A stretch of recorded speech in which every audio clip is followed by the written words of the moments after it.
I am backstage at Overheated, and I am super excited to talk to Ashton and Zara, who I've gotten to know over the last couple of years from Hidden Plastics, which is a really wonderful and inspiring organization. I've learned so much from them. You all have been at our Eco Village, at the Reverb Eco Village, at Billy's shows, at the Paramore shows. So I didn't get to be there. Their show's amazing, right? So I want you to hear about Hidden Plastics, what they're doing, and how we can all be a part of what they're doing. So tell us about Hidden Plastics. Right, so Hidden Plastic, we started back in 2020. And we aim to educate about the dangers of the plastics you might not see in your day-to-day lives, such as microplastics and the plastic shipped abroad, like out of sight, out of mind, but it's still there.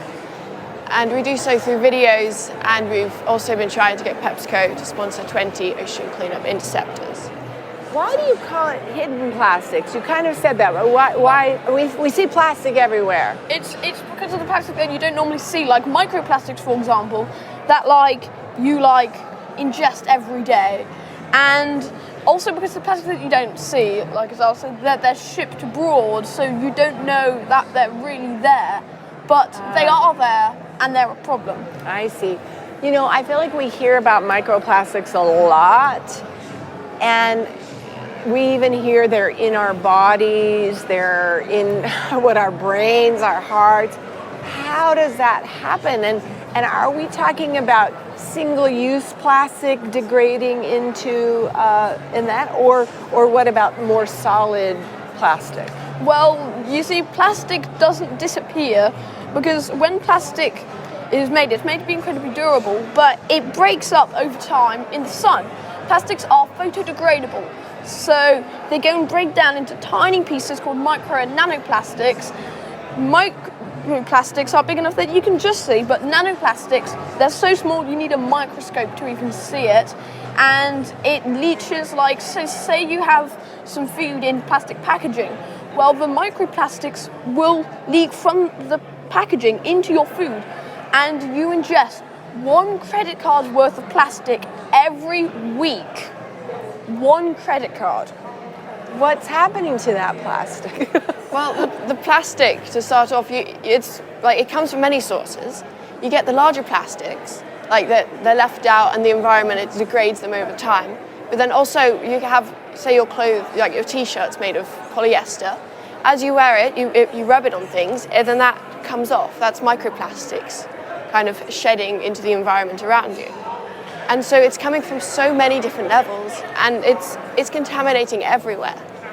Wow. So what are the strategies that you all are helping us address, and what should we feel hopeful about? We should cut down on plastics and also treat it well. So we shouldn't just discard it. If we leave it out in sunlight, it will photodegrade.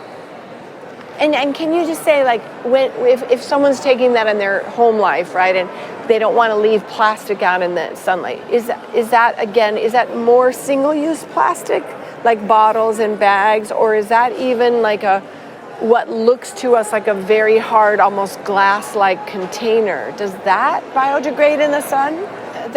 All plastic photodegrades at a certain level, but of course the single-use plastics, they're a much lower quality, they're cheap and they're not meant to last, and so they break down so much easier. So if we, for some reason, have to use plastic, we're looking for which kind of plastic? Yeah. I mean, we're going to try to look for glass, we're going to try to look for something else, but if we had to, what would we look for? Probably the better quality, the better. Yeah, is there a rating for that? Is there a name? I don't think so. Probably a little bit obvious, right? Like crunchy, soft plastic is probably not in that category. Yeah. So how can we help you? How can we get involved with Hidden Plastics? Well, we're trying to get PepsiCo to sponsor 20 of the ocean cleanup interceptors, because 80% of plastic that enters the ocean comes just from 1,000 of the worst polluting rivers. And there's an amazing solution called the ocean cleanup, and they're placing these machines in rivers that basically funnel the plastic into a machine that collects it, and then it gets recycled safely.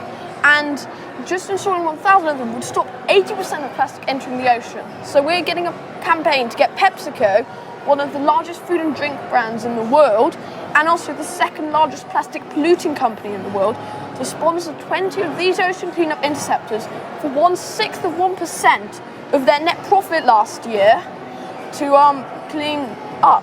And we have a on our website, hiddenplastic.org, on our Interceptor Challenge page, you can send a letter to the CEO of PepsiCo, Raymond Aguata, to tell them to clean up.